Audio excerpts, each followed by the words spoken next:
Well, hello everybody. This is Dr. Troy Dukowitz of the Commit and Go podcast, where we encourage you to make big commitments, take big action, and create big-ass results in your life and business. Today's topic is this. Rest in peace, Dr. Ann Malazia. So this is a podcast that I'm going to tell you, it didn't even hit me until this morning that I had to do this. And basically I was on a call with a client, and she had seen a post that I had posted on Facebook this past weekend, about a doctor friend who had passed away. And as we got to talking, it hit me. My heart just said, you got to speak to this.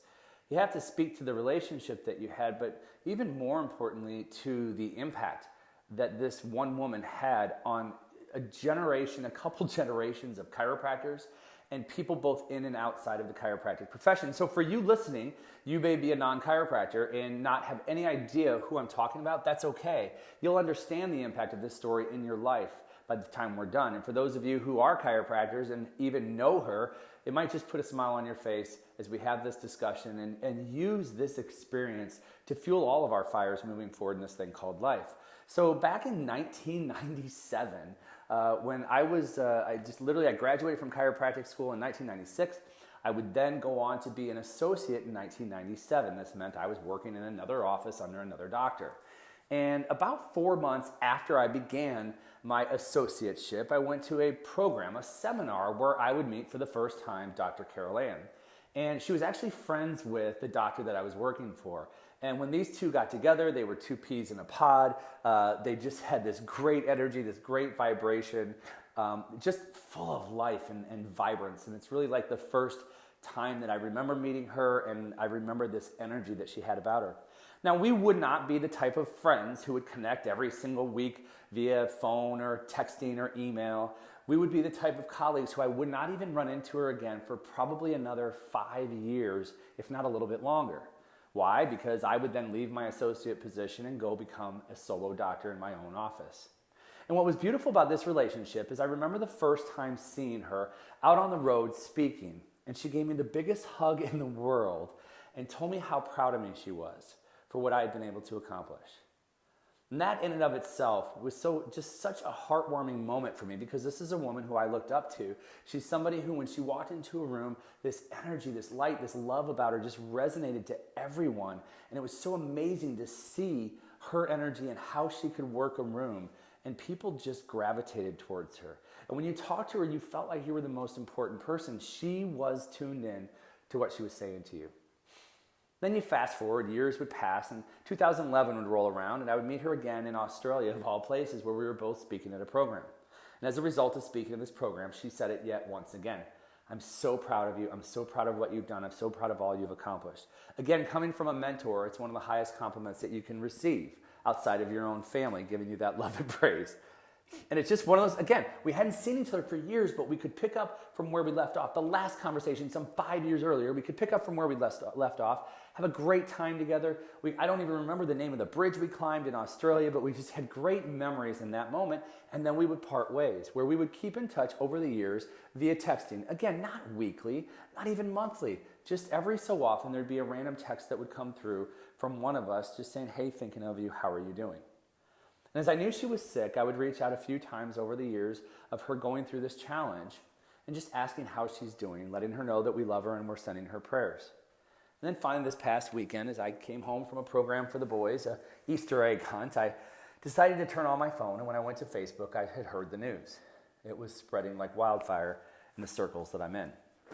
And I had to sit and I had to post as I had tears in my eyes, thinking about this journey that I had been on, and where she's one of those people that she just had an impact. Ultimately, she had an impact on every person she came in contact with. And so as I sat and I wrote my notes, I started looking on Facebook for what other people were saying. I just wanted to feel in that moment. I wanted to feel more of her presence in that moment. And I looked for a doctor who I knew would write some very eloquent words about her, because they were very dear friends. And when I read her message and I read what she had written, it literally put me at ease and made me feel even more connected. I would continue to read what other people were saying and see the depth of the impact that she had on men and women and people in our profession. And I know that she had the same impact of people outside the profession. And then finally I hop on the phone, literally this morning, April 15th, and a client talks to me about the impact that she read my post and she read other people's posts, and she thought about the impact that this woman had on people's lives, and she said, that's the impact I want to have. I mean, ultimately, the question becomes this: what do you want people to say about you when you're gone? We don't think about it. We go through our lives living day in and day out, never really thinking about the fact that someday we are going to expire. We are going to be done. And what's the impact that you want to leave behind? What's the impact you want to leave on your children? What's the impact you want to leave if you're an entrepreneur? What's the impact you want to leave in your business? What's the impact you want to leave in your relationships? I mean, I think about this day in and day out when there are things that go on in my relationship with my wife or my kids, and maybe I snap and I think, oh my God, this is what they're seeing right now. And I know it's not the norm of who I am, but I think, man, that makes a mark. It makes an impression. That's not the impact I want to have in their lives as they grow up. So I watch the way that I act and respond so that they can see a true leader in their eyes, and they can see different ways of handling situations.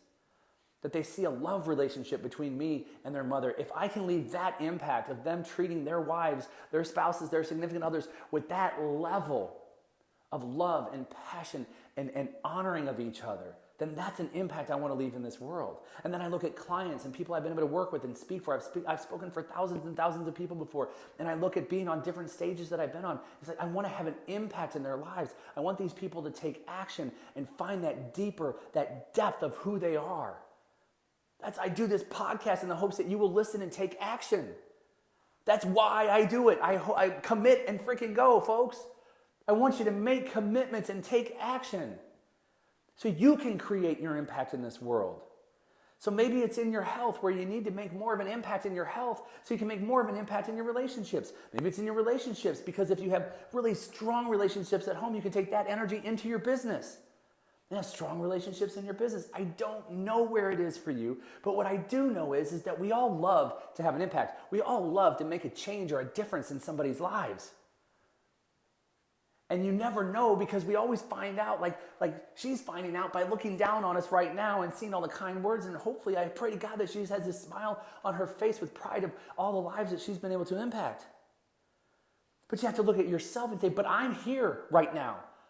I have this moment. Where is it that I need to stop just jacking around and not taking action? And it's time for me to step up and live the impact that I keep saying I want to have in people's lives. See, because she doesn't get to do that anymore, but she actually lives on through other people. Her impact is living on through other people. And the fact that you're listening to this right now says that you have a tremendous opportunity to have an impact in your life, in the life of your family, in the life of your customers or your clients or your patients or your business. But it's not going to happen if you won't take action. It's one of the things when I think about her and her smile and her beauty and who she was. This is a woman who, when she said she was going to do something, she did it. Where in your life is it time for you to start taking some damn action? To stop screwing around and talking about how great things are going to be in a year because you're going to make this huge, massive change, this big difference, but nothing changes. What would happen if you looked at your health right now and said, man, I need to make a deeper impact in my health if I want to be able to have a deeper impact in my relationship with my kids. I need to have a deeper impact in my relationship with my spouse so that they see a true example of what relationships are supposed to look like. And that creates an impact in their life. And in my business, I walk in and I have an impact in my team. I have an impact in my patients. I have an impact in my clients. I have an impact in my customers. That I show up as that leader that I keep saying I am, but haven't stepped into it yet. Today, my hopes as we honor Dr. Ann Malazia is that you step into your greatness, and you do so in this instant. That's all I've got for you here today, folks. I am Dr. Troy Dukowitz. I'm going to leave this podcast with just a moment of silence for Dr. Ann Malazia. May she rest in peace. Tune in tomorrow for yet another great episode and more fire for you, so that you can truly have it all in your life and your business. We'll hear you next time.